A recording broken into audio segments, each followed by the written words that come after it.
Third wave कहा जा रहा है, एक्सपर्ट्स कह रहे हैं कि थर्ड वेव आएगी, कब आएगी, कितनी भयावह होगी, इसके बारे में किसी को कोई जानकारी नहीं है। लेकिन एक जिम्मेदार सरकार होने के बाद नाते हमारी जिम्मेदारी बनती है कि उसकी पूरी तरह से हम तैयारी करें, ताकि अगर थर्ड वेव आती है, अगर बहुत भयानक होती है, तो सरकार उस वक्त जनता के लिए तैयार हो। इसकी तैयारियां पूरे जोर शोर से दिल्ली सरकार के अंदर चल रही हैं और कल लगभग 6 घंटे तक मैंने 2 अलग अलग मीटिंग ली,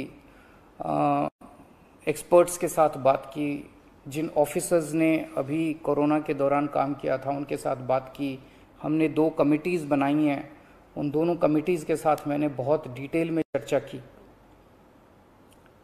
एक चीज़ हम लोगों को ये तय करनी थी, इस बार कोरोना की जो पीक आई थी, मतलब एक दिन में मैक्सिमम कितने केस आए, लगभग 28,000 के करीब केसेस आए थे एक दिन में, 22 या 23 अप्रैल के आसपास। अगली पीक कितनी हो सकती है, तो ये तय किया गया कि अगली पीक 37,000, एक्सपर्ट्स के साथ बात करके, ऑफिसर्स के साथ बात करके, सबके साथ बात करके, कि 37,000 पीक मान के इसकी तैयारी शुरू की जाए। इसका मतलब ये नहीं है कि अगर इससे ज़्यादा की पीक आएगी तो हम तैयार नहीं हैं, हम उसके लिए भी तैयार हैं। लेकिन एक तरह से 37,000 के बेस के ऊपर अगर हम तैयार हो गए, तो फिर अगर उससे भी कहीं ज़्यादा पीक आती है तो उसकी भी तैयारी हम लोग, उसकी भी, अगर 37,000 की तैयारी हमारी है तो फिर मान लीजिए और ज़्यादा आती है तो उसकी तैयारी तो होगी, उसके लिए हम ज़्यादा तैयार हो पाएंगे। तो 37,000 को एक तरह से बेस माना जा रहा है। 37,000 की पीक की तैयारी के हिसाब से अब सारे कैलकुलेशंस किए जा रहे हैं कि अगर 37,000 की पीक आती है तो कितने बेड्स की ज़रूरत पड़ेगी, कितने आईसीयू की ज़रूरत पड़ेगी, कितने उसमें से बच्चों वाले होने चाहिए, कितनी ऑक्सीजन की ज़रूरत पड़ेगी, ये सारी चीज़ें, अब कितनी दवाइयों की ज़रूरत पड़ेगी, ये सारी चीज़ें अब कैलकुलेट की जा रही हैं। एक पीडियाट्रिक टास्क फोर्स अलग से बनाई गई है। वो पीडियाट्रिक टास्क फोर्स ये तय करेगी कि जितने हमारे ऑक्सीजन बेड्स होंगे उसमें से कितने बच्चों के होने चाहिए, जितने आईसीयू बेड्स होंगे उसमें से कितने बच्चों के होने चाहिए। जो बच्चों के होंगे उसके लिए फिर अलग किस्म का सारा इक्विपमेंट होगा, उसका अलग किस्म के मास्क होंगे, अलग किस्म का ऑक्सीजन का मास्क होगा, उसकी सारी चीज़ें अलग होंगी।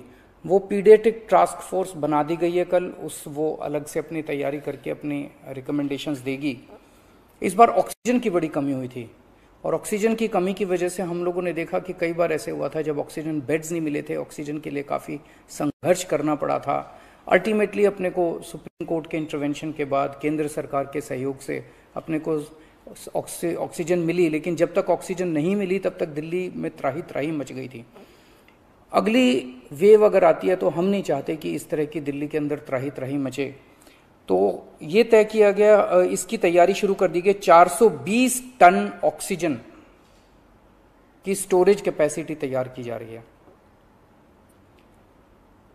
इंद्रप्रस्थ गैस लिमिटेड से बात की गई है और उन्हें 150 टन ऑक्सीजन प्रोडक्शन का प्लांट, 420 टन ऑक्सीजन तो स्टोरेज कैपेसिटी क्रिएट की जा रही है और 150 टन ऑक्सीजन प्रोडक्शन करने के लिए उनको प्लांट लगाने के लिए कहा गया है।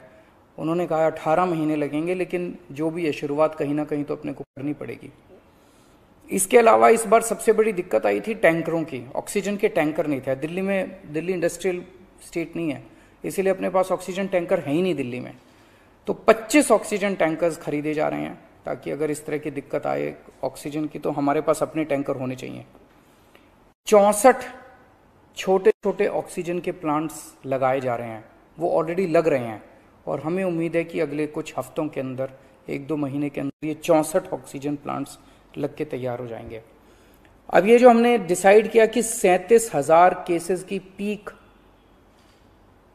के हिसाब से हम काम करेंगे, तो उसके हिसाब से तय किया जाएगा कि कितने ऑक्सीजन बेड्स की ज़रूरत होगी, कितने आईसीयू बेड्स की ज़रूरत होगी। उसके हिसाब से फिर तय किया जाएगा कि कितने ऑक्सीजन सिलेंडर्स की ज़रूरत होगी। जैसे अभी थोड़े दिन पहले हमने 6,000 सिलेंडर चाइना से इंपोर्ट किए थे, तो और कितने ऑक्सीजन सिलेंडर्स की ज़रूरत होगी और कितने ऑक्सीजन कॉन्सेंट्रेटर्स की ज़रूरत होगी। अगले आने वाले 1-2 महीने के अंदर ढेर सारे ऑक्सीजन कॉन्सेंट्रेटर्स दिल्ली सरकार खरीदने जा रही है।